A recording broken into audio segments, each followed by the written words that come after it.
আসসালামু আলাইকুম এভরিওয়ান। আজকে আপনাদের সাথে শেয়ার করব কিভাবে আপনারা ১ বছরের জন্য মটরশুঁটি ডিপ ফ্রিজে সংরক্ষণ করতে পারেন। এর জন্য শুরুতেই একটা পাত্রের মধ্যে পানি গরম করে নিন। সেখানে ১ চামচ পরিমাণ লবণ, ১ চামচ পরিমাণ চিনি এবং ১ কাপ পরিমাণ ভিনেগার মিশিয়ে নিন। এরপর ফুটন্ত সেই গরম পানির মধ্যে মটরশুঁটিগুলো দিয়ে নিন। খুব বেশি সময় ধরে জাল করার প্রয়োজন নেই। ৩ থেকে ৪ মিনিট গরম করে নিন। অবশ্যই লো আঁচে, হাই হিটে করলে কালার নষ্ট হয়ে যায়।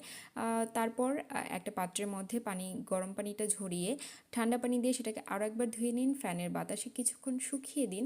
শুকানো হয়ে গেলে একটা এয়ারটাইট বক্সের ভেতরে ভরে আপনি ডিপ ফ্রিজে সংরক্ষণ করে রাখতে পারেন।